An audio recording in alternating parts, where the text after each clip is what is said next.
kondisi sholat orang yang tidak bisa ngapa-ngapain.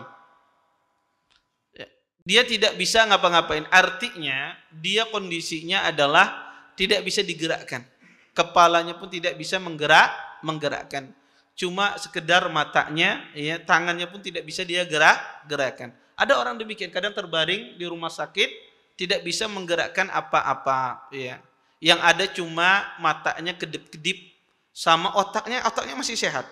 Ya, tapi tangannya semuanya lumpuh. Ini kondisi terakhir kata para ulama. Kondisi kelima, kondisi seseorang dalam kondisi sholat. Maka ulama khilaf. Dari kondisi 1 sampai 4 ulama tidak ada khilaf, wajib dia sholat. Adapun kondisi kelima ini itu jadi khilaf antara para ulama rahimahullah taala. Ada 3 pendapat di dalam masalah ini. Sebagian ahlul ilm mengatakan, ya, bahwasanya, ya, sebagian ulama, ya, khususnya, ya, madhab Hambali, kata mereka wajib dia sholat. Walaupun dalam kondisi demikian dia wajib sholat. Dengan cara apa? Dengan cara mengisyaratkan dengan matanya. Dia ruku, dia isyaratkan dengan matanya, dia kedip-kedipkan matanya, tanda dia berpindah dari satu rukun ke rukun berikutnya. Ya. Dan ini pendapat, ya, sebahagian ahlul ilm dari kalangan madhab Hambali. Ada hadis yang melatar belakangi ini, tapi hadisnya lemah, ya. Hadis Ali bin Abi Thalib radhiyallahu taala anhu. Kata Ali, dan ini juga disebutkan oleh Syekh di sini dalam kitab beliau, di catatan kaki beliau disebutkan, kata Nabi SAW, fa illam yastati au ma'a bitarfih. Kalau seandainya seseorang itu tidak bisa, maka hendaklah dia mengisyaratkan dengan tarfih, dengan matanya.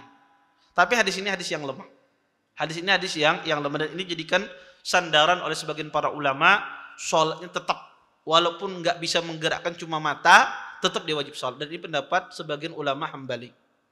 Sebagian ahlul ilm, di antaranya Syekh Islam Ibnu Taimiyah dan yang lainnya, dan juga, ya, madhab Abi Hanifah, perkataan Abi Hanifah, bahwasanya mereka mengatakan bahwasanya orang semacam ini tidak perlu sholat lagi. Orang yang hanya sudah terlentang, nggak bisa ngapa-ngapain, cuma hanya isyarat apa, matanya saja. Kata Syekh Islam Ibnu Taimiyah, tidak perlu sholat lagi orang semacam ini. Kenapa kata beliau? Karena gerakan mata itu bukan gerakan sholat. Kata beliau, gerakan mata itu bukan gerakan sholat. Gerakan sholat adalah berpindah dari satu posisi ke posisi lainnya.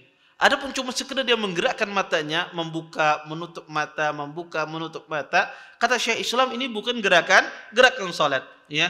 Dan ini juga tidak bisa membedakan mana yang rukuk, mana yang sujud. Apalagi orang sakit bisa terpuntal-puntal. Ini rukuk kah sujud kah tadi? Iya. Maka apa? Kata para ulama rahimahullah taala, kata Syekh Islam, ini orang tidak bisa membedakan. Beda dengan orang misalnya berbaring, dia mengangkat, menurunkan, dia bisa tahu. Tapi orang yang berbaring semacam ini, kata beliau, ini dia tidak bisa membedakan. Ini pendapat Syekh Islam Ibnu Taimiyah, dan ini pendapat juga sangat kuat, ya, sangat kuat. Pendapat yang ketiga, dan ini yang saya condong. Pendapat yang ketiga adalah, kata mereka, bahwasanya wajib dia salat dengan perkataan. Adapun dengan perbuatan itu jatuh, tidak ada kewajiban. Dia menggerakkan matanya tidak ada kewajiban.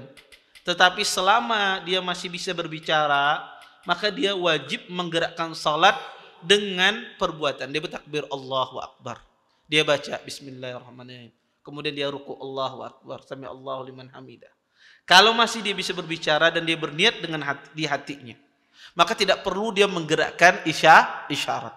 Dan ini pendapat yang insya Allah menurut saya, ya, pendapat yang tengah-tengah di antara pendapat yang tadi, ya. Dan ini juga pendapat yang dikemukakan oleh sebagian ahlul ilm, di antaranya adalah disebutkan oleh sebagian ulama di kalangan mazhab Hambali. Dalil dari mazhab ini adalah firman Allah Subhanahu wa taala di dalam Al-Qur'an, fattaqullaha mastata'tum. Kata Allah Subhanahu wa taala, bertakwalah kalian semampu kalian. Maka kalau orang itu sudah nggak bisa ngapa-ngapain, tapi dia punya akal, masih sehat akalnya, maka kita suruh dia untuk mengucapkan, dia bisa mengucapkan dengan lisannya, maka suruh dia cuma sekedar mengucapkan dengan lisannya Allahu Akbar. Kemudian dia baca Al-Fatihah, kemudian dia disuruh ruku. Dan orang-orang sakit semacam ini Bapak Ibu, jangan disuruh dia melaksanakan sunnah-sunnah. Ya, orang sakit semacam ini harus diringankan semua ibadahnya. Ya, kadang sebagian orang lagi sakit, anu bahaya duduknya pian duduk iftir, orang lagi sakit. Iya.